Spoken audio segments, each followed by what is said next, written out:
wondering how I got into this mix. Mind playing tricks and I'm fiending for a fix. Habits overriding, imploding into explosion. Tapering away like ocean coastal erosion. Bringing down walls like a Shakespeare tragedy. Expectation versus novelty and odyssey. Trusting the truth of my power like a battery. Showing a new way to each and every bag MC. Imposing the impossible, surpassing every obstacle. Sailing with my voice until we all become unstoppable. Visionary depiction, blurring fact from fiction. Enriching perception with colorful depiction. Scales are tipping and I feel it in every nerve.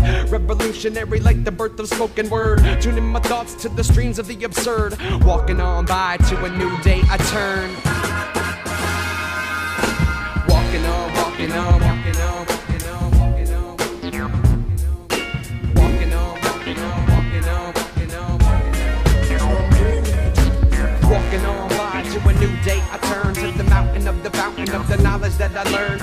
Walking on by to a new day I turn. My true self dwelling in the clouds in the sky. Walking on, walking on, walking on by, on by, on by, on by.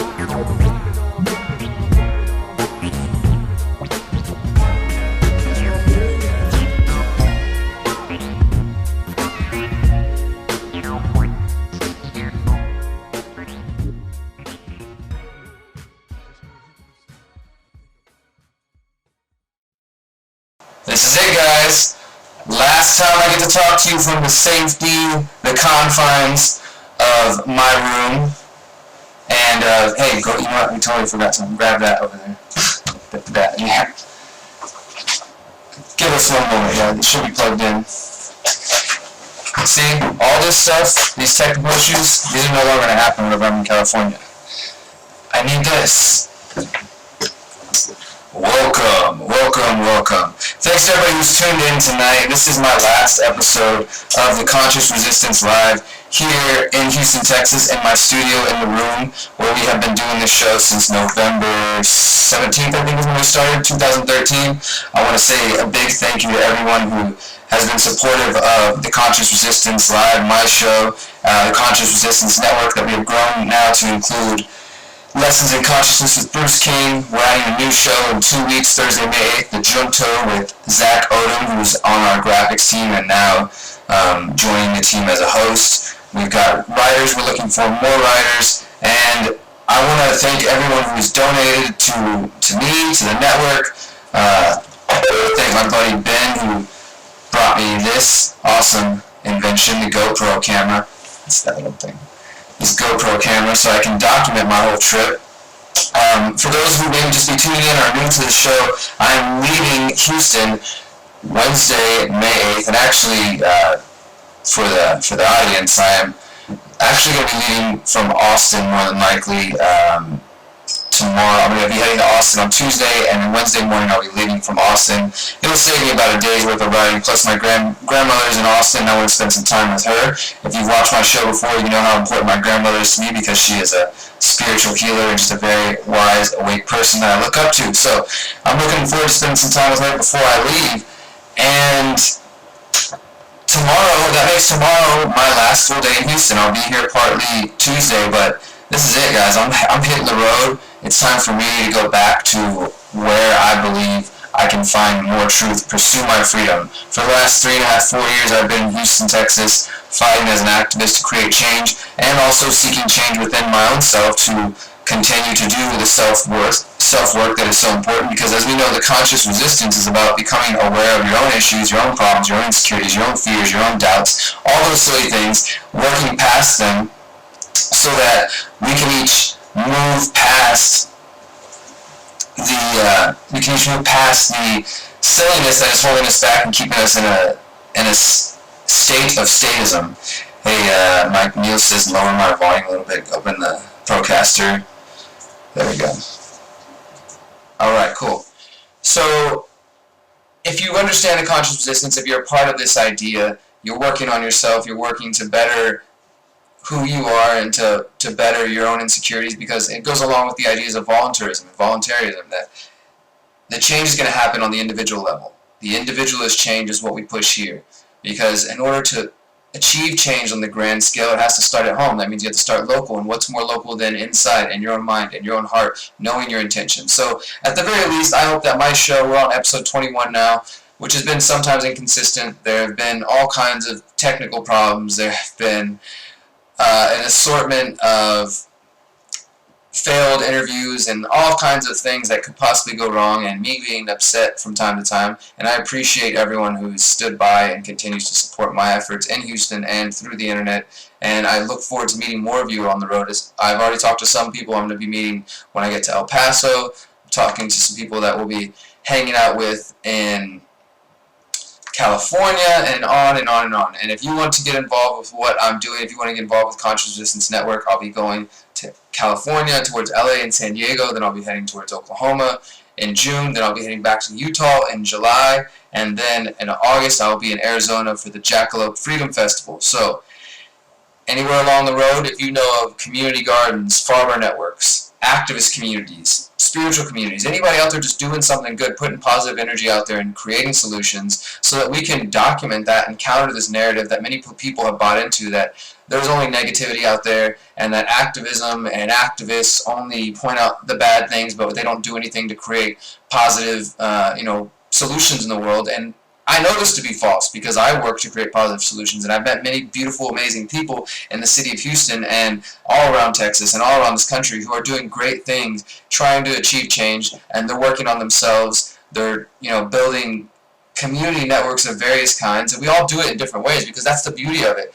I'm from Houston. What makes sense over here may not make sense for you in Denmark, in New York, or even on the other side of Houston. We have to be able to shape and grow our communities based on our own needs, and that's what we try to do with the Houston Freethinkers. That's what I try to do as an individual through the Houston Freethinkers and through the Conscious Resistance Network. I hope that anything that I've said over the past 6-7 months and few years as an activist has reached you in some way, and to those who reach out to me and tell me awesome, nice things, that I really do appreciate that because it keeps me going. And if you don't mind, I'd like to share some You the Viewer. This is our You the Viewer segment. We haven't done this before, but this is something that Adam Kokesh, when I worked on the show, we used to do this a while back, just featuring emails and stuff from people in the community who are reaching out. And there's 2 messages that I would like to share with you guys, if you don't mind. This one actually came last year, but I just actually connected with this guy, and he was saying, hey, I'm a big fan of your work, especially helping out with AVTM. You're probably busy, but I have some questions on the spirituality side. I've become close friends with some similar spiritual lifestyles. What does it mean to be a Zen Buddhist? Is it compatible with voluntarism? I'm just wondering, because I wonder what they think of libertarianism, and I want to know, would that appeal to them? They seem apolitical. So just questions like that, things like that, reaching out. And he sent me the other day, good luck on your journey. I look forward to getting to talk with you more.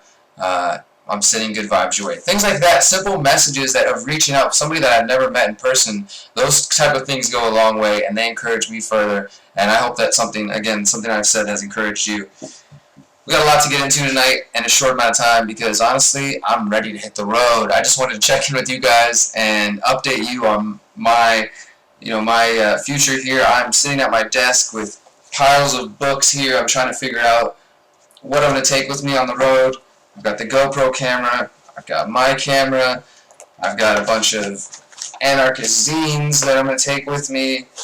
All kinds of other devices, and it's going to be intense, guys, but I appreciate your help, so let's see where this can go. If you want to know more about my trip, please keep up with my YouTube channel, youtube.com/DerrickBrosLiveFree. That's where I'm going to be putting my daily vlogs, where I will be documenting what I'm feeling while I'm on the road, where I'm at, what's happening, and also covering various stories that we run into, and documenting, as I said, gardeners, community networks, things like that. If you want to see those videos, youtube.com/DerrickBrosLiveFree. Also follow youtube.com/ConsciousResistance. You can find all of our work at theconsciousresistance.com. And keep up with what we're doing, because we're gonna keep putting out videos, we're gonna keep putting out shows, we're gonna keep putting out articles, and just in the same way, the Houston Freethinkers, nothing is going to slow down because Derrick Bros is going to be on the road. In fact, I believe that I will be able to do more work once I get out there on the road. For the first 11 to 12 days, I will not be communicating with anyone via Facebook, via phone, email, or anything. Beginning this Wednesday, through May 10th. So expect me to drop off the map. But when I return, when I come back to the service, I believe I will have a better viewpoint. My last journey taught me a lot about who I am, where I'm going, and what I want, and I believe this one will do the same. So I'm looking forward to the time on the road. I'm looking forward to time away from civilization, from the city, the constant bombardment of the need to try to help, which is just something on my side. I feel like I can't be in the city without wanting to help and be involved in the community. So I'm looking forward to being out there and letting go of that for now.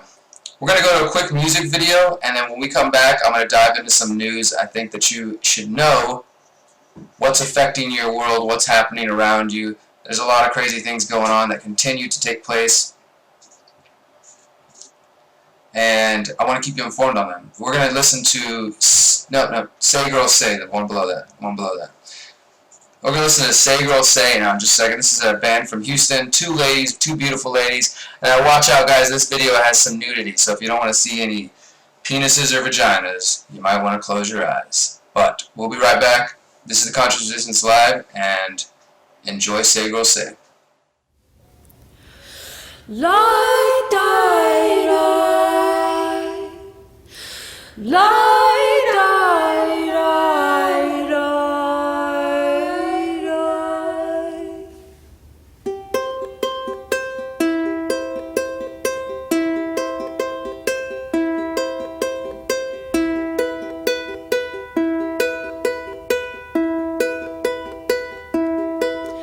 Oh, my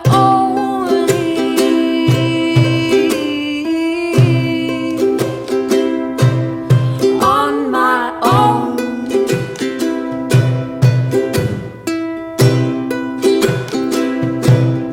Let me go now.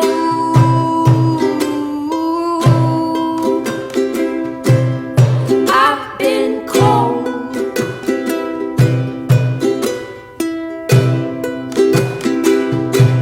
You are with me.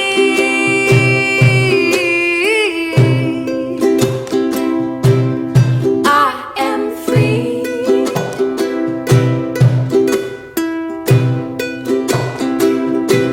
The ice is breaking.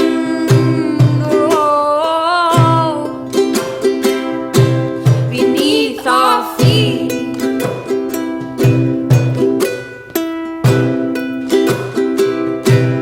We lay naked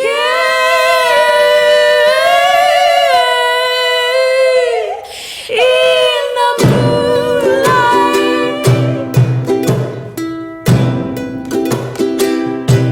The sun won't speak to us until we sleep.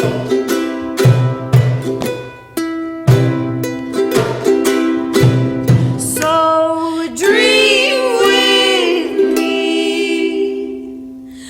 baby.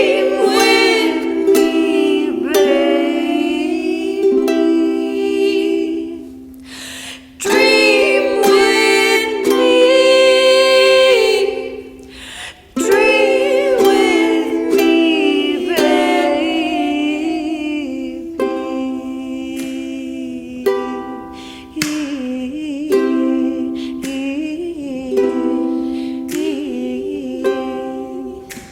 I'll wake you from your nightmares and I'll kiss you back to sleep.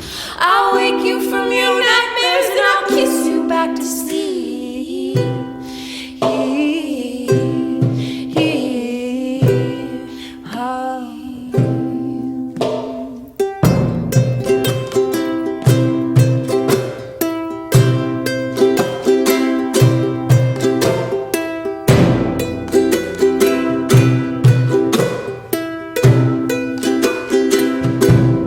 Oh, my love.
Welcome back to the Conscious Resistance Live. That was Say Girl Say, some beautiful, awesome ladies, and everyone in the video running around naked are various friends and of the Houston community. Some of them know the Houston Freethinkers, know my work, and awesome, great art. We got some more music coming up in a little bit. I want to get to a few stories. I'm looking through my news feeds here to see what's popping, because in a couple minutes, once I get through some news, which I feel like I'm obligated to do, I guess this is a political show in various ways, so I feel obligated to tell you about news. And some of you out there could probably tell me things that I don't know, but I write pretty much every day, and I try to keep up with what's going on. But in a little bit, I want to tell you about my experience yesterday in Austin at Eeyore's birthday, which I've got some video of. I'll load to the channel in the coming weeks so you can see what this event is about, and I'll tell you exactly what it's about. But basically, people being free, exchanging goods without government. Guess what? The world didn't end. Now, with this first story I want to start with actually deals with some reasonably good news. Last week it was reported that the Obama administration put another delay on the decision for the northern leg of the Keystone XL pipeline. Now, one of my earliest videos on the Derrick Free channel was called Why the Keystone XL Pipeline Matters, and I went over the various arguments based on if you care about property rights, they're pushing people out through eminent domain. If you care about indigenous rights, the northern leg is going into Canada and BC Canada, and it's going to the lands of indigenous communities out there. There's also the risks associated with bitumen, the chemical that they use to make the tar sands fly through the pipe so quickly, and the company's also having various spills already on their records. And then even beyond that, if you care about, if you're an anarchist or if you're against the globalists or however you want to put it, if you're against globalization, then you can look into this and see that the Keystone XL pipeline is not going to bring any jobs to America if you care about that type of thing. First of all, the jobs it's going to establish are going to be short-term, that don't last long. Once we get past the point of building the pipeline, there's nothing, the people don't just stand around and look at the pipe all day. There's nothing to do anymore to maintain it. That the work is pretty much done at that point. But also, taking the bigger picture into view, you see that Canada, who is working on the pipeline as well, because the pipeline is going to the land, Canada has already set up some agreements with China to take that oil, pretty much send it to China and India and other countries who are going to get that. So even if you're like, oh, this is going to make America strong, and this is going to reduce our dependence on foreign oil, etc., etc., no, that's untrue. So we have environmental reasons to oppose this. We have indigenous rights reasons to oppose this. We have, property rights, eminent domain, that you should oppose this. Also, if you're worried about the destabilization of the United States or the Western nations and the building up of totalitarian communist nations like China, then that might be something you should worry about as well. So overall, I think this is a bad project.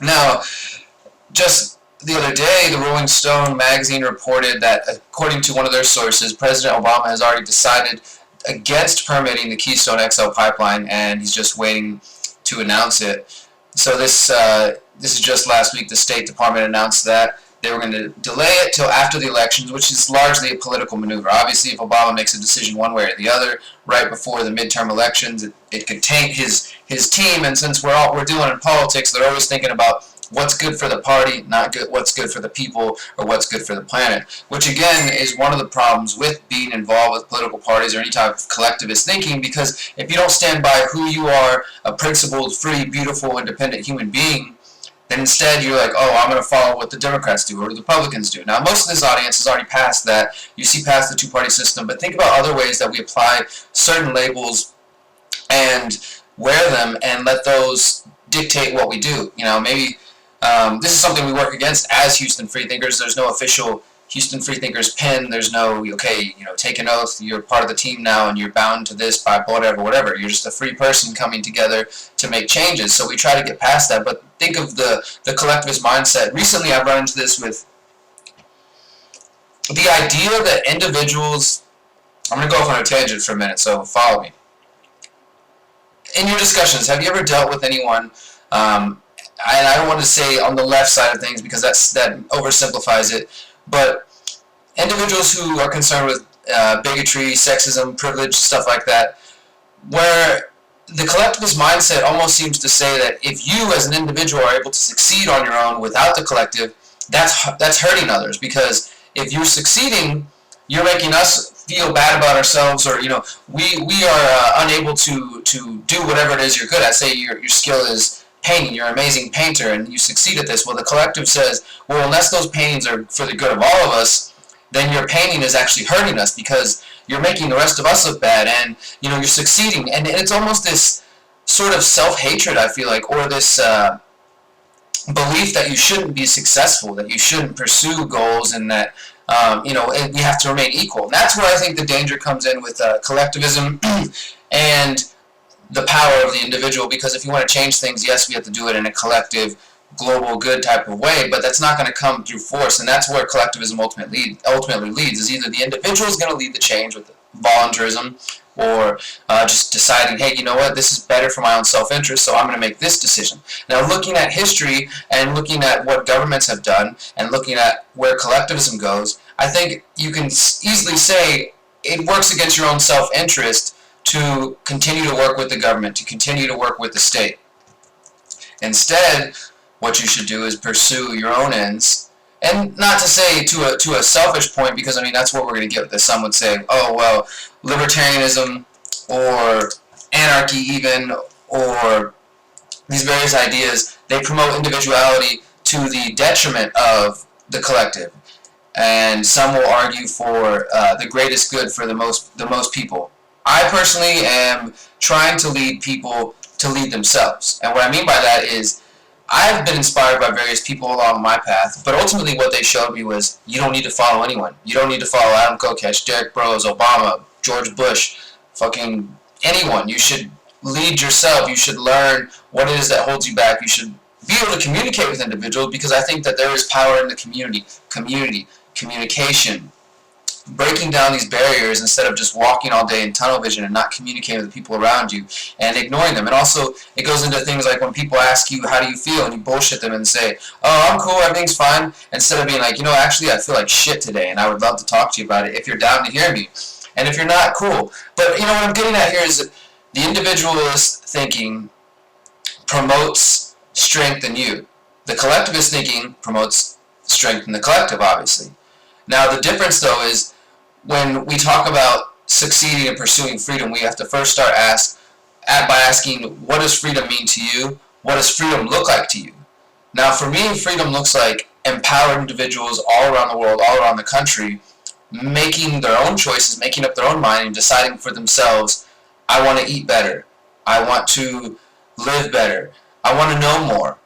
I want to be in better shape, whatever it is, that where you decide on your own, on your own volition that you want to make change, not through force of government, because those changes they're superficial and they will not last. I had this discussion with another friend who strongly believes in government solutions. I don't want to call him a statist, because I'm really trying to retire those words in the way that we label each other, even if it's helpful to say, hey, this person's an anarchist or a statist. Statist has become like an attack term. So this person believes in government solutions. That's what I can say.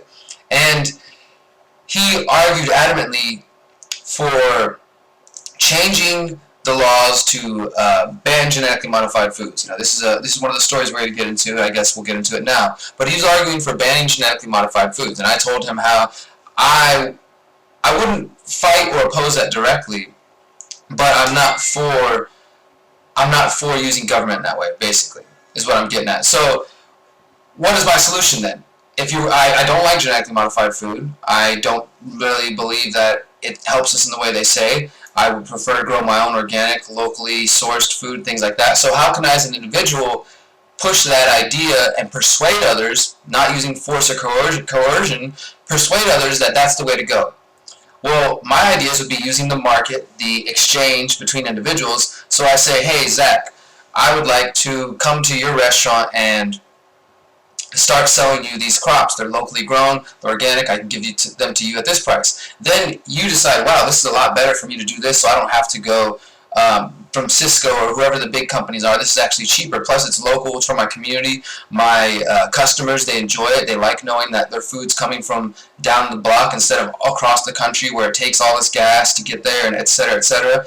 There's so many hands that come on your food before it gets to your plates. Instead, you start growing and working with local farmers and food networks, and before you know it, you're not using genetically modified food. You don't need to. So then you put a nice little stamp on your restaurant and on your menu that says we are genetically modified, GMO-free, and we use only local products. And then this becomes a trend. Your restaurant neighbor decides, you know what? Zach's restaurant is doing better business than mine. I'm going to start doing the same. And he goes out and finds his own local source of crops and goods that he can use and sell in his store.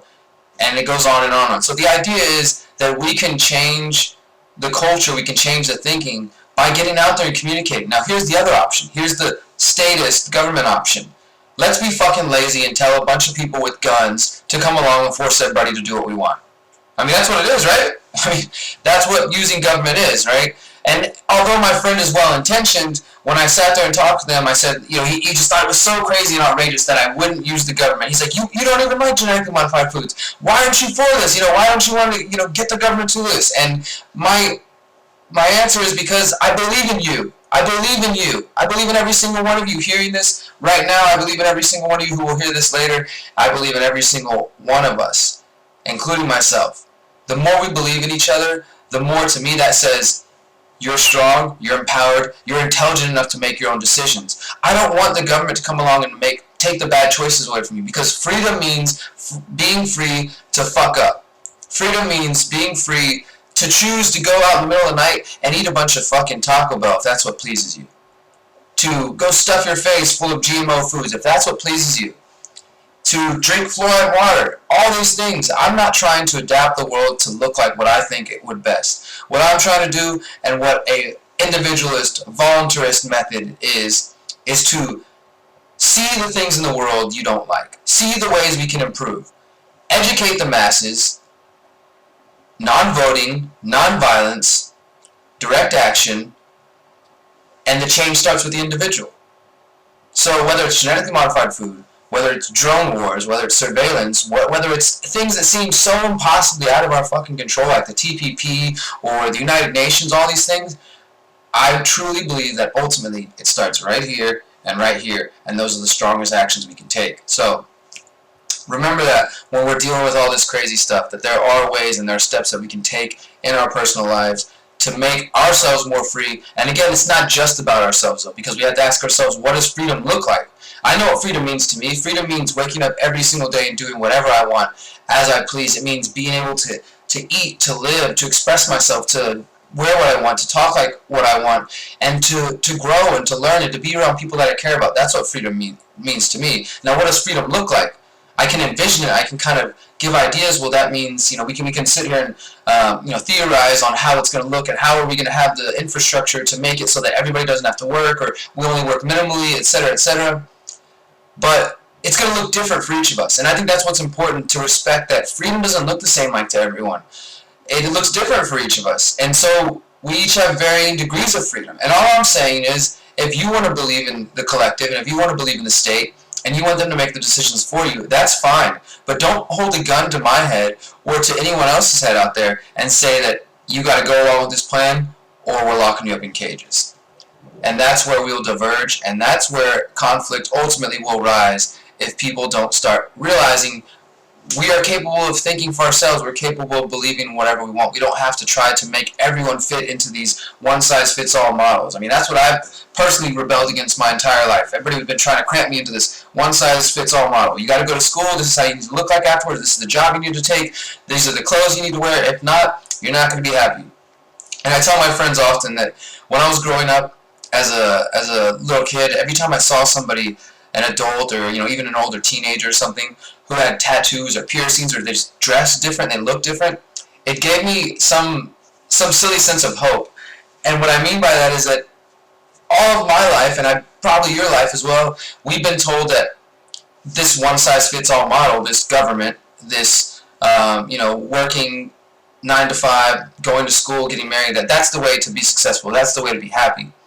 We never were told, or at least I wasn't, maybe you were, we weren't told that, hey, you can just be you and figure it out along the way. There is no rule book. There is no guidebook. There is no one way to be happy, one way to live. So every time I would see these strangers, these weirdos when I was a little kid, I'd be like, man, those people look just as old as my parents, but they haven't conformed yet. So that means there are other people out there, and that means that there is a way. That means I don't have to conform, because I was waiting for this magical point. At some point, I was going to have to give up me and then turn into a robot.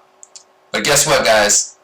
There is no magical point. You don't have to turn into a robot if you don't want to be a robot. You can stay free, you can stay beautiful, you can stay independent, healthy, alive, as long as you choose to be. We're going to go to another music video and come back with a story I wrote last week for benswan.com on the Onondaga tribe.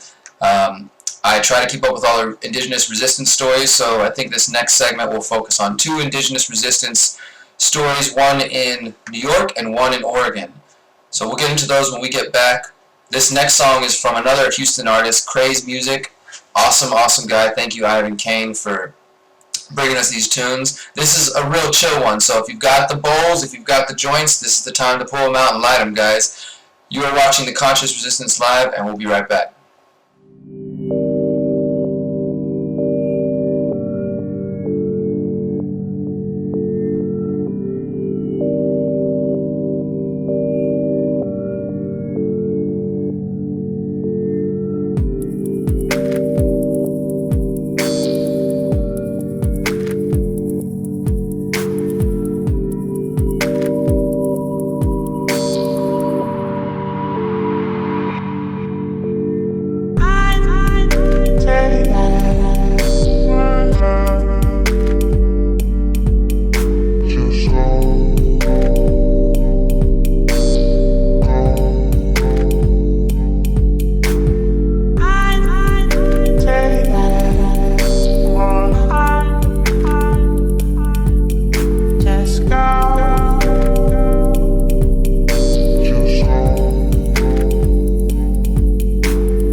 There's a revolution brewing in the hearts and the minds of the awake.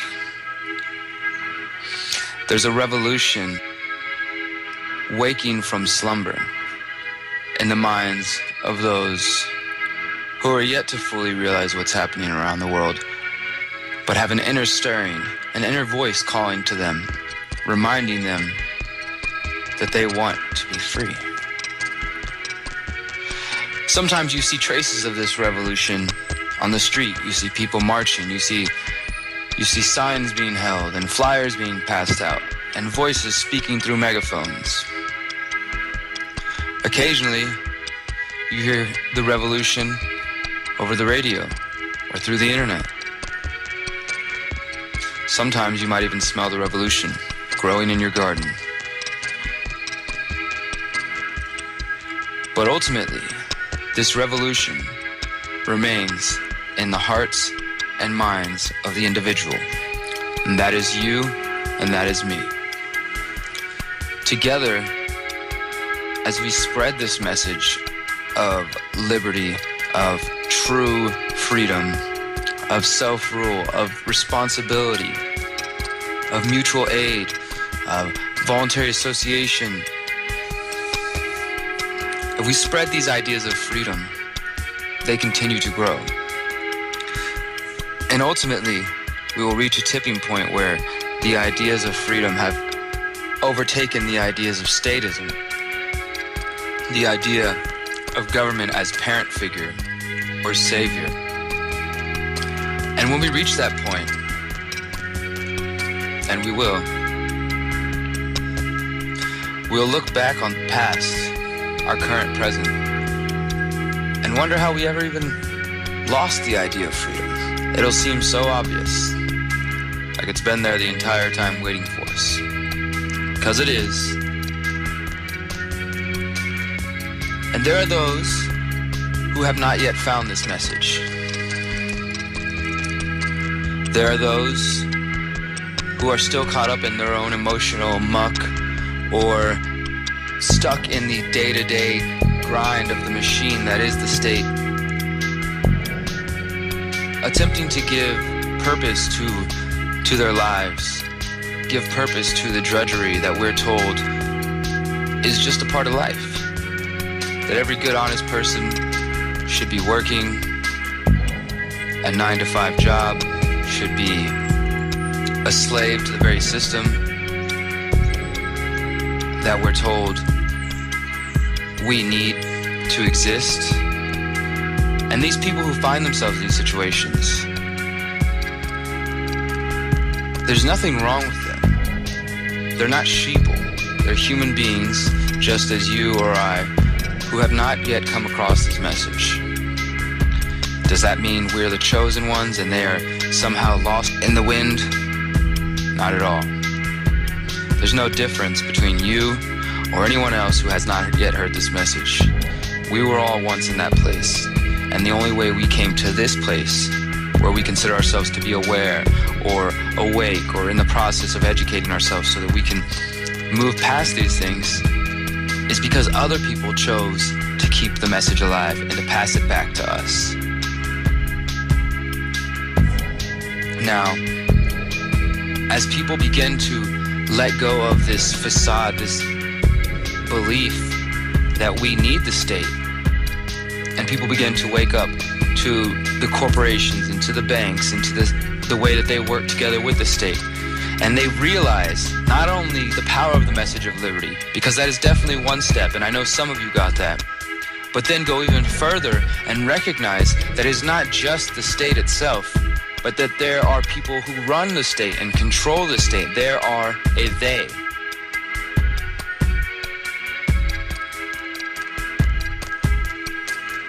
And once those people who are blind to the matrix are confronted with this information, they are also confronted with a choice, either to wake up to this, and that the idea of freedom and liberty has been suppressed in the minds of the masses. But if they make that choice, that also requires them to do something. It requires them to face the fact that their life has been built upon a lie, and that everything that we've been told is a lie, and that there's something better. And I know it's a scary choice, but it's one that's worth making. So when you see or find yourself, friends, family, who are relying on the state, and that is what keeps them from wanting to question, confront them with information. Confront them with an education about what's really taking place in the world. Because only once we give up the treats and the goodies and the self-indulgences and this trough that the state has us feeding at, can we truly take the power from it and pull the rug up from under the state. But it's going to require us to let go and to stop being so afraid to let go, and to begin taking care of ourselves. And that includes taking care of your heart, your mind, your soul, your physical body, taking care of your education, taking care of those around you. I believe in you. I believe in the power of us to come together as empowered individuals and to not lose ourselves, but to only become stronger when we're joined together.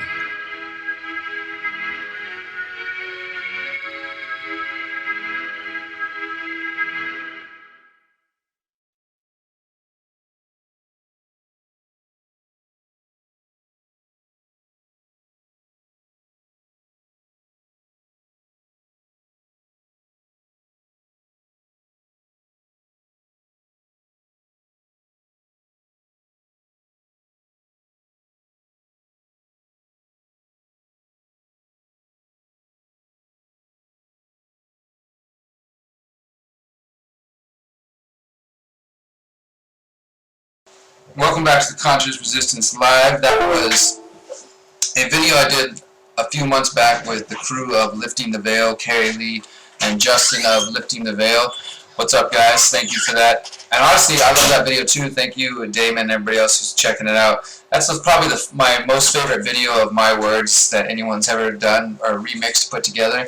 I didn't even really remember seeing it until they sent it to me. I was like, damn, did I say that? I was on point that day.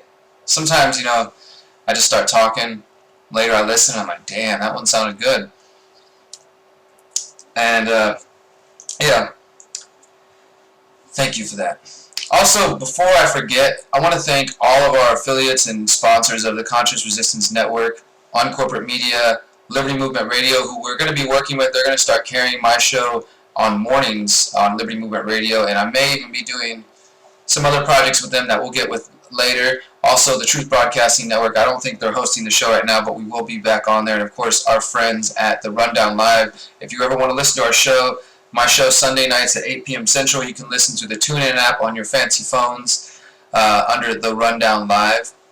And, of course, if you go to theconsciousresistance.com, check out our SoundCloud. You can find all the audio versions of all my past shows, interviews with Adam Kokesh, James Corbett, plenty of other great guests, spiritual teachers, all kinds of people discussing all kinds of things. You can find our videos at youtube.com/consciousresistance, and, of course, the Facebook page, The Conscious Resistance Network.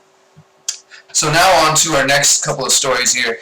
And I was planning on doing a short hour. I might do a little bit longer if that's okay with you guys, because looking at my news here of what I wrote about, just even in the past week, there's some ridiculous stories and definitely some topics we need to touch on here. But the first two we're going to talk about deal with indigenous resistance, which is one of my favorite topics to discuss, because many people believe that indigenous killings and genocide only happens in history books, and that those days have long passed, and we're civilized in the years 2014, and those things don't happen anymore. But unfortunately, that is false. So this first one deals with the Onondaga Nation in upstate New York, who is continuing to fight the United States government over various broken treaties.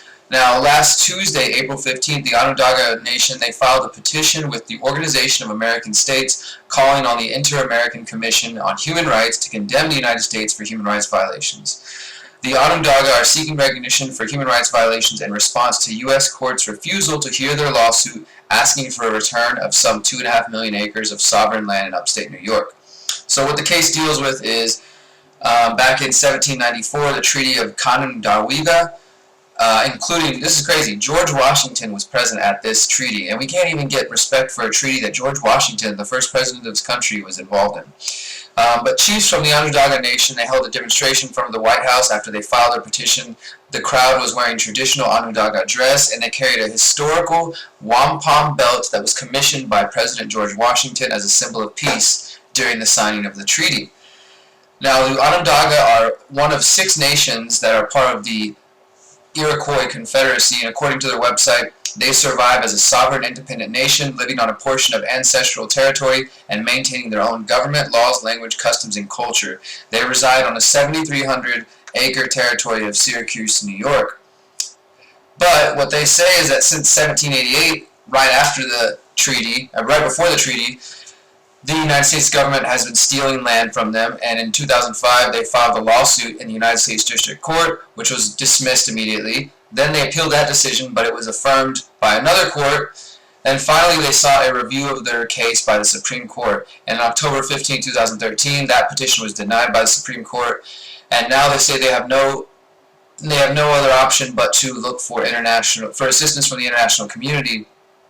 And this is the interesting part. I really like this because you could make some argument and say, okay, well, that was a few hundred years ago, right? You know, it's fucked up, it's sad that it's happening, but are they really going to remove all these residents of New York and kick them out? Well, the Onondaga are not even trying to make that happen. They're not asking to kick anyone out of their houses. They're not looking for any money. And all they want is to become the stewards of the land again and to put it on paper that they own that land. And they said they're looking to, quote, care for and heal the land. They want to clean up dangerous pollution sites on the land that have grown and that the government refuses to take care of. And this is where some people talk about and ask, well, what's going to happen to the environment if we were to get rid of the government or an anarchist type community or type society? What's going to happen without the government there to oversee it? You know, things like the EPA. Well, obviously, environmental crimes still happen, but the idea here, and this is we're seeing it live in action, is that the government sometimes gets in the way of progress. They get in the way of the community being able to take care of themselves, because you can't just go out there and start cleaning up things without proper licenses and without permission, right? But if this was, you know, some other reality where we didn't have the state in our way, or if the Onondaga were in charge of the land, they say they would clean it up. So they have received support from 5 other American Indian nations, including the Mohawk, Oneida, Cayuga, and Seneca. And this is not the only issue that the Onondaga are facing off with the United States government about. I was really, really impressed with them when I started to read more into them, because they're pushing back. They're at least making some kind of noise that says, hey, you may be just continuing to rape our history and to rewrite history as everything's okay and continue to steal land from us. I mean, but look at this. This is just the United States signed these treaties, and I guess, you know, your word doesn't matter anymore in this world, but they signed these treaties telling these sovereign people they could have this land and the United States would only take this bit. And over time, and maybe even in the very beginning, they just started to ignore the treaties altogether, and maybe they were like, hey, those guys don't have guns. Of course we're going to ignore those treaties. Just go ahead and sign them, pacify them for now so that we can get what we want, and then in the future we'll just take everything we need. And that's essentially what happened, but they continue to put up a fight whether it's a feudal one or not. But this other issue they're fighting about deals with tobacco, and this is really awesome because I grow tobacco myself, which is technically illegal. So they're fighting for the right to freely grow their own tobacco. They produce and sell tobacco products without a license and without paying federal taxes. Joe Heathby, Onondaga's lawyer, has been negotiating the issue for the past year. He declared that the United States has violated their treaties, so they are not subject to federal taxes, and they are the last American Indian nation to resist federal cigarette taxes. I think that's awesome too. Like, everybody else has already kind of given in, be like, oh, we used to grow this for free. Our ancestors did this everywhere and provided, you know, cigarettes and spiritual material and trade goods and all sorts of things like that. But now the United States, this big gang with guns taking over a certain geographic area, has decided we have to pay them a fee in order to continue to do this. And only one American Indian nation is still fighting it, and that is the Onondaga. Their lawyers said the treaties, they say the treaties have free use and enjoyment of their territory. They don't feel like they're required to succumb to federal law. In the minds of the Onondaga, imposing federal law on their territory would be just another treaty violation. And one Onondaga clan mother described the situation as thus: we're here, we're speaking out, and they know where we stand. Maybe you won't write it in the history history books, but we have made this effort and we're not letting the people down. More power to you from the Onondaga Nation. I'm going to post that article in the chat room for you guys there. But I think it's important. I mean, me as someone who I believe in the power of indigenous teachings, I believe that there's a lot to learn and to glean from that. Not that we should forget our technology now and the things we have learned through Western thinking, but that there is still a lot to gain from both perspectives. And I continue to seek and learn more about my family's indigenous, Native American, and Native Texan, Mexican, whatever you want to say, culture and family. Another story here on the other side of the United States, the Oregon Klamath tribe. Klamath tribe is rejecting this basin agreement. Now, the long and short of it is there's the upper Klamath Basin in southern Oregon. There's some water management issues. On one level, you have Oregon Senator Ron Wyden, California Governor, and representatives from what is the Klamath Tribal Chair, which from my research I found that there are members of the Klamath tribe who think that basically they think it's a whitewash. They're like, oh, that's the fake tribal organization that works with the government so that they can give this some air of legitimacy. And from the pictures here that I found, there was still people protesting. Of course, you can say, hey, you're not going to make everybody happy, but obviously some members of the Klamath tribe and the indigenous community there feel like they have been left out of this agreement. What this agreement does is sets up water management for the planned basin there, and the mainstream and the politicians say that, oh, this is going to help relieve water rights disputes in the area, it's going to be great. But what the Klamath are saying, that this is just going to empower corporations, of course. Members and descendants of the Klamath, Modoc, and Yasukin tribes said that they had less than a month to review the 93-page document about the basin. They say they were cut out of the negotiation process. The agreement does not represent their cultural values, and that the elected tribal officials do not have the authority to make decisions for the entire tribal membership. So, some problems and disagreements there, but they're putting up a fight and putting up efforts to stop those things. And more power to you. More power to those who continue to fight. Okay, what's really important here? Okay, two quick ones. Let's just go through these because these are fucking crazy. Oklahoma law creates surcharge for solar panel use. Oklahoma has passed a bill that will charge residents who choose to install solar panels or wind turbines for their household. So, here we go.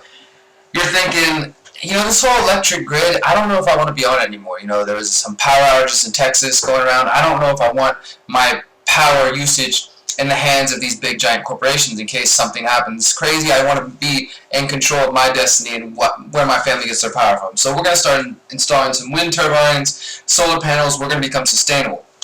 So then what they do is they pass a bill which passed with very little political resistance in any way. It says that all new alternative energy customers have to pay a fee to the gas and electric companies and the Public Service Company of Oklahoma. They say this fee is going to cover infrastructure costs. Right. Some more control in your life, as if you didn't need it. Just a quick one that we needed to get out there.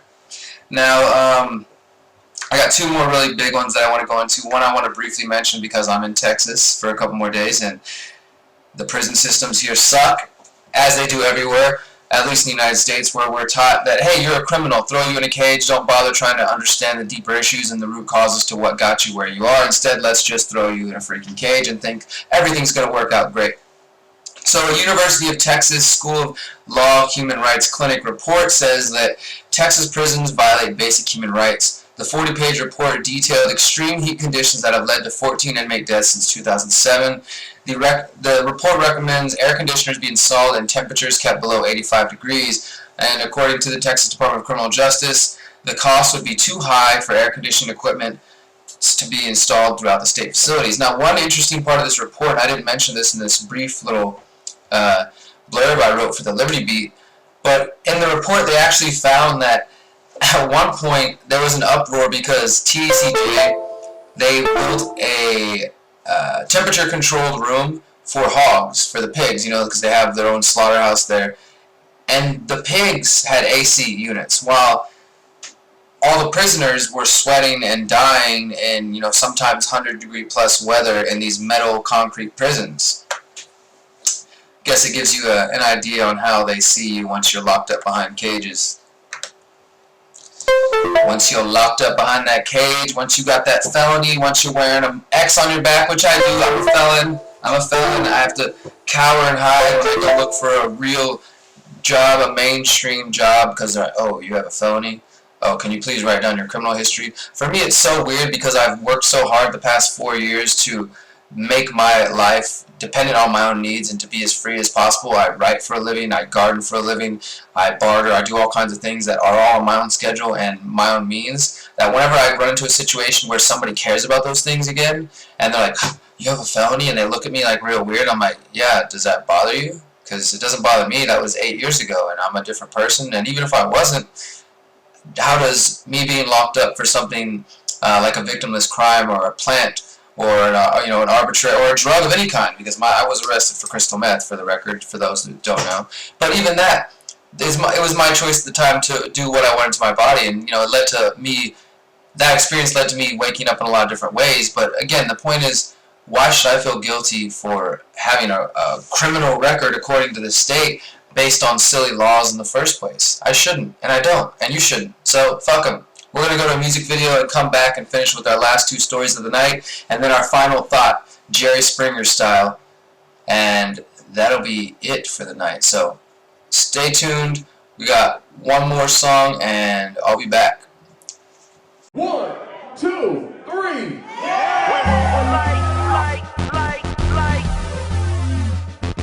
We move with light. That's the way I vibrate.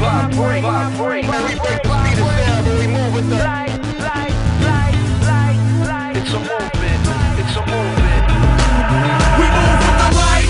That's the way I vibrate. If you feel the same, let me hear you say. If it's never changed, let me hear you say. We all alike now. Boy, we don't play. I move with light. That's the way I vibrate. If you feel the same, let me hear you say. If you stand for change, let me hear you say. We all alike now. Boy, we don't play. Nothing, they came something fire out of a spark. And from God fighting the devil came a light at the dark. And everything after was known as existence. The power of truth is the fuel of resistance. Sometimes you gotta learn to live like an Indian. Sometimes you gotta fight like a Palestinian. Sometimes you gotta live and die by the code. Sometimes you gotta live for today and die for tomorrow. Best day alive, man, best day ever. Blessed with the spirit like I just found a treasure. I don't pull levers, I just push buttons. Hotter than some muffins when you pull them out the oven. Man, your boy's on fire, walking on some lava, flying in the sky. Brand new Merkaba, alkaline water, bought the Yogashala. I'ma fall in love like Govinda Sambrata. I'm a light beam on a light team. Got here at the perfect time on a light beam. We keep it real green, earth conscious flow. Check the movement, Lou fam about to blow. Ego usable, we got that pure fire, but not your usual. These lyrics inspire, we tryna raise the bar and take it much higher. Can't fake my glow, the truth is much flyer. We move with the light, that's the way I vibrate. If you feel the same, let me hear you say. If it's never changed, let me hear you say. We all alike now, boy, we don't play. I move one like that's the way I vibrate. If you feel the same, let me hear you say. If you stand for change, let me hear you say. We all alike now, boy, we don't play. My soul exudes multiple practices of those who are in tune, exploding with truth. Love is the golden rule. We are in and out of paradigm has made room. We know the light, we won't be fooled. Signal dialed in, don't get it confused. It's a beautiful and new positive point of view. Aligning as one mind, combining at all times, aligning our spirit. What you know about Voltron? I move with the light, I'm down with the loop. The album's called One, so we don't never lose. Positive flow, luminous crew. Elevate the body tempo like raw food. We come from the same line of KRS to live quality, the roots, and most death. Showing homage and love for those who came before me. We the hip-hop Beatles match with Bob Marley. We the people united are unstoppable. We know another world is possible. We know oppression is the probable obstacle we can topple if we make our voices audible. And all these problems are solvable. Silence is betrayal, sometimes you gotta shout it, fools. Sometimes the silence is golden, to clear the smoke and mirrors and hear the heart you hold it. We move with the light, that's the way I vibrate. If you feel the same, let me hear you say. If it's never changed, let me hear you say. We all alike now, boy, we don't play. I move one like that's the way I vibrate. If you feel the same, let me hear you say. If you stand for change, let me hear you say. We all alike now, boy, we don't play. Big boys, we don't play. Big boys, we don't play. Big girls, we gon' play. Big girls, we gon' play. We got to make change. We got to make change. Let your soul play. Hey. Let your soul play. Hey. Let your soul play. Hey. Let your soul play. Let your soul play. Let your soul play. We the light. That's the way I vibrate. If you feel the same, let me hear you say. Hey. If you stand for change, let me hear you say. Hey. We all alike now, boy, we don't play. I move one like that's the way I vibrate. If you feel the same, let me hear you say. Hey. If you stand for change, let me hear you say. Hey. We all alike now, boy, we don't play. That's the way I vibrate.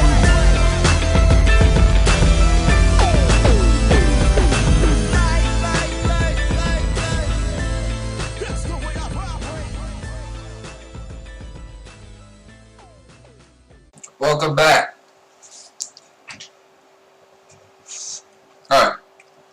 That was Luminaries. Pretty awesome song. Got two more things to discuss for you guys.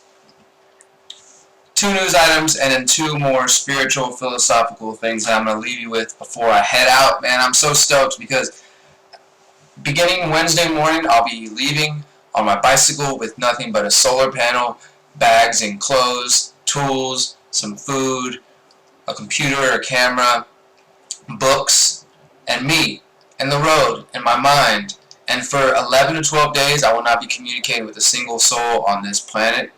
I will still be sending in articles to Liberty Beat for about 1 hour a day because I'm obligated to do that. It's my job, and I can make money while I'm traveling. Beyond that, though, I will be going inwardly to learn about myself, continue working on the issues that I need to personally work on so I can do my job to help evolve this planet. And anything I feel like I come back and bring with me that I can share with you, my brothers and sisters, and family and friends, then I will do so through video, through writing, whatever medium I can. And I am excited about that and the possibilities that that is going to provide for me, because the last trip I went on changed my entire life in some really tremendous ways, so I imagine this one will do something similar. Now, the next two topics deal with international news, and they're kind of related because they deal with aspects of the war on terror. Now, one is really close to my heart, the 9/11 trial, because I find that the accused coordinators, planners of the attacks of September 11, 2001 are often some of the same people who need defending. And that may sound odd. Whether they, let's say the government story, the United States government story about what happened on 9/11, 2001 is true. Let's say that KSM, Khalid Sheikh Mohammed, and Ramzi bin al-Shib and Osama bin Laden all planned those attacks with 19 other Muslims, and that's how it went down. Let's say that that's the truth, and the government hasn't lied to us in any form or fashion. Let's say that none of the odd things that happened that day really matter, and that what they said happened is truth. Even if that is the case, these men still deserve a trial. They still deserve time in front of a jury to make their case, for us to hear the details. And if America really cares about getting to the bottom of what happened on that day and ever truly healing from that, then we need to know the truth, and we need these people to be able to give in a fair trial. Now, it's 2014. We're coming up on the 13th anniversary of September 11th, 2001 and those attacks, and I will be in New York for those. And the trial still has not begun for KSM and Ramzi bin al-Shib. The trial has been kind of delayed over and over. There's some good websites you can go out there and find the timeline of what happened. But the latest one is just another line of outrageous thinking, and it deals with the FBI, which I'm working on an article that asks the question, is the FBI America's most dangerous government agency? Because I can provide some examples of some dangerous things they have done, and I'm going to do so in this article. And obviously they have some tough competition with the NSA and the CIA. But the FBI does some dangerous things, and this is an example of them. So the trial now has been delayed until June, after it was revealed that the FBI attempted to turn a member of the defense team, the team defending the accused men, into an informant. On April 6, 2 FBI agents attempted to persuade a classification advisor for the defense team to be an informant. The trials have already been plagued with delays, questionable actions by the government, including using microphones and recording the conversations of the defendants and cameras, even after they told the lawyers that the cameras were turned off and that they weren't recording them. And outcry from family members who condemned the lack of progress. Both family members of the accused and family members of the 9/11 victims themselves. And there was even a story that was actually ran by The Guardian a couple weeks ago where one of the family members said that he doubts that these are the men behind the attacks, and that the FBI's tactics were just another in a long line to delay the trial, and that they're basically trying to avoid bringing any of this information to light, because obviously if they go to trial and these men are allowed to speak, what they're going to find out is that they have been tortured and that the information came out because of that torture. Doesn't mean it couldn't be valid, but I mean, we have to take that into account, that these men were tortured by probably some of the worst methods possible, and every time that their lawyers have seen them, they've reported, injuries of various kinds. It's a shame, it's a sham, and it makes me sad because I want to believe that one of these days we're going to get to the bottom of what happened on September 11, 2001. I want to believe that we can really understand the implications of being lied to. Now, I've heard stories from people, and you can read about this, that whenever President Kennedy was assassinated live on TV, that people went out to the street puking, throwing up, that it hit us so hard, because up until that point, you have to think about and understand how much our generation, I say that very wide and loosely, but all the generations, recent and the past 40 years or so, have been exposed to so much violence and drug use and all kinds of crazy things that we really lost. They lost their shock value to us. What once would freak people out and blow their minds and disturb them, like seeing somebody get shot in the head live on TV, and not only that, but the President of the United States, a president that many people believed in. Those kind of things you can look up on YouTube all the time now. I mean, there's how many movies have people getting their heads blown off, and you've got things like Saw and these like torture porn movies. So we've seen a lot worse these days. It takes a lot to really get to somebody's psyche and to hurt them, and they just kind of like brush it off like, oh, okay, another guy getting his head cut off. But on September 11, 2001, there was also another similar event where it hit our consciousness, it hit the psyche of humanity itself. And this attack was not just on America, but it was an attack on the world, and it was an attack on freedom, and it was an attack on people, and it launched this occult, esoteric, global war on terror that is really just designed to dominate and to control and to reap the resources from all the weaker nations under this false guise of chasing terrorism around the world. Now, we can see these things and we can understand it, but until we really, really heal from that and understand how much it does affect each of us, because as a 9/11 truth activist, and I wear that proudly, I can say going to the streets of New York City, going to the streets of Houston, going to the streets of Washington, D.C., and talking to people about 9/11, you can see the cognitive dissonance in people's minds, how they're unwilling to even question it. Now, I'm not asking you to agree with one particular theory of mine or anything like that, and I have a couple of my own, but there's a lot of information out there, and I'm saying we should be open to looking into that and having the ability to ask these difficult questions. Because when you're out there on the streets and you see people resistant to these ideas, or you get spat on, or you get cussed at, or whatever, people call you anti-American because you're asking questions, you see how deeply hurt we are by this attack. And that's why it's so important that we have to expose it. All right, guys, that was my 9/11 rant. I got one more story. Let me just post this real quick. This one deals with Anwar al-Awlaki, another important topic that we can't forget, and his son, 16-year-old, who was killed by by President Obama. Killed by his decisions. We have to remember that. The President of the United States, it's not hyperbole to say that this man is a murderer, that his decisions directly led to the killing of a 16-year-old boy and to his father, who again was deemed a terrorist. And yes, there is information out there. You can see al-Awlaki was starting to become more militant and talk about taking up arms against the United States and the Western nations. But was he ever given a fair trial? Were we allowed to hear the facts? No, we weren't. He was given a drone bomb, and that's what justice is in the United States in 2014. So this happened back in 2011, and a month later his 16-year-old son was killed as well with a drone bomb after his son went to go look for him. If you don't know much about the story, and you don't know much about how big the global war on terror is growing, I advise you to look up a documentary by Jeremy Scahill, Dirty Wars, if you haven't seen it yet. Check it out. We screened it at the Free Thinker House the other day. It's on Netflix. Definitely check it out, and it covers some of this story. So, Anwar al-Awlaki was a cleric. He's an American citizen. This is the big issue. He's an American citizen. He started to become more radical as time passed after 9/11. And Dirty Wars sort of shows is how they kind of helped radicalize him. There's also some theories about him possibly having been a CIA agent and working with the government itself, and basically, like with some other instances, Osama bin Laden, they were just taking out an asset when they killed him, or that maybe he was an asset of the CIA at some point of the American government, and then he sort of grew out of control. But either way, he became more and more radicalized, and he went to Yemen and started, preaching his message, which was definitely calling for some, pain and violence towards the United States. So I'm not disputing that. What I am disputing is, and discussing here, is the fact that this United States citizen, American citizen, was drone bombed without a trial on a direct order from the United States president. Now, there's been much secrecy around what exactly does the Obama administration use as their justification for this. They said basically, he was seen as a risk, right? Well, now we know, because of things like the NDA and because of this drone assassination, we know, and because of the work of Ben Swann, we know that the president has a kill list. The president has his own, it's called the Disposition Matrix, is the official 1984 name for it.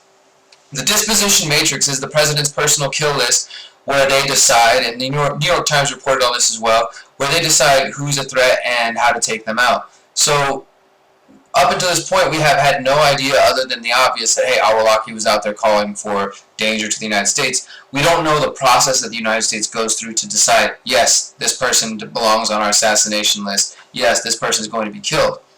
Now we have a victory. Last week, a federal appeals court overturned a ruling that allowed the U.S. Department of Justice to maintain secrecy around the targeted assassination program. The lawsuit was brought forth by the New York Times and other journalists who were seeking to release a Justice Department memo that dealt with Al-Awlaki's murder. Now, a 3-judge panel unanimously ruled that the government no longer had a right to justify secrecy in light of the fact that several public officials have made public statements justifying the killings, and this includes Eric Holder as well as the press secretary. And basically what they're saying is, at one point the government could argue, we can't tell you about how we made this decision because we have secrecy surrounding national security. But once you go out in public and start talking about it on TV, you lose that ability, okay? You've talked about it, you acknowledged it happened, now we need to know. So the story also mentioned that the government is likely going to appeal, and we have no real idea when they're going to, how long they're going to take to release this memo, and if it will be heavily redacted or not. So we'll see what happens. But either way, a small victory, and it is important for us to take note of those. It's coming from within the court system, so we have to, I guess, wait on them and see if they actually do anything, and give us some information. But either way, reporting about it, talking about it, not letting this 16-year-old's death go in vain is how we keep it alive. All right. Before we wrap up, I want to tell you a little bit about Eeyore's birthday. Eeyore's birthday party is where I was yesterday in Austin, Texas. This is the 51st edition of Eeyore's birthday. It started in 1963 in Austin, Texas at Peace Park. This is before the hippie movement even came on, so this is early days, like late 50s, early 60s beatniks, before there was even probably the term hippie commonly used, and before Woodstock and those type of things. But basically, huge public park. You can come dressed however you want, costumes, naked, whatever, drum circles, music, people getting high, people drinking, chilling. It's not just about that, but you're free to do that. And the cops are there. There's a few cops spread around. That's largely volunteer ran. The whole thing is a non-profit. From one side of the park, there's food trucks, and it's more like family-oriented, where you kind of see the, the Renaissance Festival and stuff. They've got funnel cake and all that kind of crap. And then there's a live donkey with a petting zoo, because it's Eeyore's birthday, based on the Winnie the Pooh character Eeyore, who there was a story once where they forgot Eeyore's birthday, or they pretended to, and they threw him a surprise party. So these hippies in 1963 wanted to go to the park and throw Eeyore a birthday party, and now it's grown 51 years later to be one of the largest celebrations in Texas. I've got some video that I'll be putting out to show you what it's like to be walking through Eeyore's birthday and to go experience the drum circles, which is what I go there for. My hands are blistered and red and hurting from drumming so damn much yesterday, but that's how I feel free. That's how I express myself and get my jollies. But I wanted to do just a piece on Eeyore's, because one of the things I've been realizing more and more, I've been going for 8 years now, is that it's not only a great example of how to be free, just for sun up to sundown, you could do whatever you want in this park. At the end of the night, when the sun's going down, the moon comes out, they turn on the flashlights and they kick everybody out of the park, and you have to leave. Things go back to normal. But for those few hours, for those 8 to 10, 12 hours, people are just being free with their animals and kids running around and families, and it's just so beautiful. People just to see. I love watching people be people. You know, when you see them just being weird and just moving and dancing however they want. There's no inhibition, there's no fear. They just feel free enough to do that. And that's how I feel at those events. So that's a beautiful side of it. It's definitely necessary. That's, you know, I was happy to leave, to begin my journey on leaving with Eeyores, but also another important aspect of it is the marketplace. So, I mean, you'll see people set up their blankets and lay down a bunch of weed brownies, or there'll be some cute little lady walking around with a bag and saying, anybody want weed cookies? Or maybe, you know, over here under this tree there's a guy selling opium. And over there there's a couple of guys smoking joints next to a cop. And this guy's selling some crystal jewelry. It's the marketplace. It's the agora. This is what happens when one day people say, hey, you don't have to worry about the cops. You don't have to have any licenses here. You don't have to worry about being arrested. Be free. Be you. Interact. Exchange. Communicate. Live. Learn. Love. Grow. This is what life is all about, and we can take it beyond just one day. It doesn't have to be one day, although it is an amazing, amazing, awesome day. The last Saturday of every April in Austin, Texas. Go. Make sure you go next year. But we can do this every day. We can be free every day in our hearts and our minds. We can recognize how important we are, how important you are, and together, by helping each other through the bullshit, helping each other get through the tough times, we can grow, and we can learn, and we can change this world and do something much, much better. We have to recognize the importance of our own self-worth. I've been doing more work on that lately. Eeyores was helpful with that, having some insightful times, having a nice trip to Eeyores. And I've been thinking a lot about how much I care about myself and how much I need to care about myself, and the importance of us learning to love and appreciate ourselves. Because the more of us that accept that, yes, we are free, beautiful, independent, awesome human beings. I fully believe that statement when I say it to you, and I hear it, and I value it.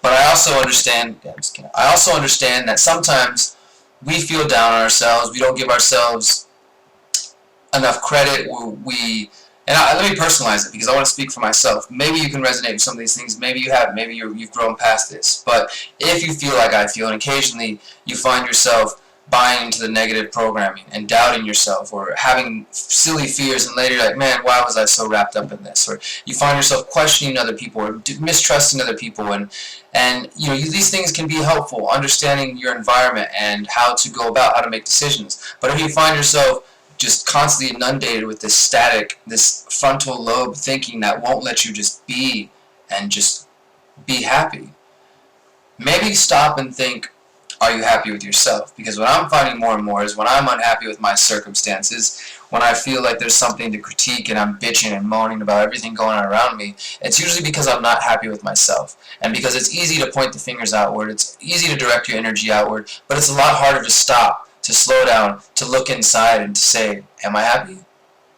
Is this what I want to do? Is this where I want to be? How can I get there? You have to start caring about yourself to do those things, and I work and strive to do this more and more every day, and this trip is really going to be a lot of self-healing for me, a lot of me recognizing my self-worth, because I think I am a fucking badass, and so are you. I'm a badass. I am a badass. You're a badass. It's time for us to claim our inner badasses, and to step up into this light and to be who we want to be, to stop doubting each other, to stop hating on each other, to just offer a helping hand, to be a listening ear, to be a shoulder to cry on, to be a brother, a sister, whatever, just to be here for our family and learn that we can change this world. I fully believe this. We're going to change this world. It starts with each of us. I love you guys. I appreciate you listening tonight. I will be back here in 2 weeks. 2 weeks from today, you'll be able to hear me. It'll be the day after I return from my trip, and it'll also be the day after the United We Stand Festival in Los Angeles, California, which Conscious Resistance Network is sponsoring, and we'll be getting interviews with all kinds of people, so I'll have a lot to catch up with. Next week I'll be on the road. Wish me luck, guys. I believe I can do this, and I know that you'll be with me the whole way. Please enjoy this last song from us. No, wrong one. For the end of this night, a Shark Bite Tray. Enjoy this last song, and yeah, I hope to see you guys out there on the road. If you want to meet me out there, hit me up. I'll be going through El Paso, Texas, New Mexico, Arizona, into California. Get in touch. I appreciate you guys. Remember to be a badass. As always, if you can hear this, you are the resistance. Peace.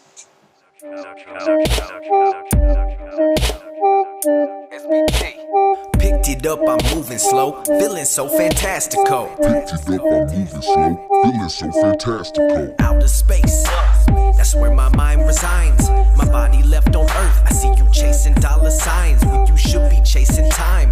That's probably my realest line, giving them goosebumps. R.L. Stein can't handle real, okay, fine. Shark and Buddha, watching folding barracuda, chasing kudas. I stay focused, they be losers. Beggars can't be choosers. I'm a user, smoking sewer, I abuse it. I ain't clueless, feeling like I'm shoeless. Going postal with bazookas, watch me do it. Now I'm just playing as a figure of speech. I speak what I hear it, I preach what I see. I see we need peace, the evil's released. Not sticking together will get us to cease. When zombies already enjoying the feast. There's too many people who fall for the greed, bow to their knees for some of the cheese. New world order, rest in peace. I can see what these people really want from me. I can see what these people really want from me. I can see what these people really want from me. I can see. At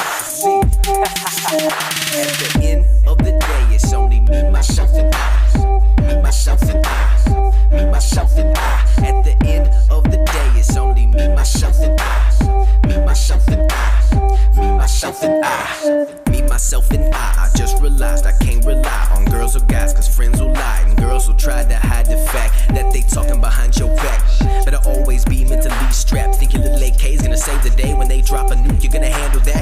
Nah, I didn't think so, bro. I got one soul, so I got one road. Protect my life at any cost. You try to cross, you gotta go. That's how we gotta live in a world like this. Cause too many saying they real when it doesn't exist. I can see what these people really want from me. I can see what these people really want from me. I can see what these people really want from me. I can see. At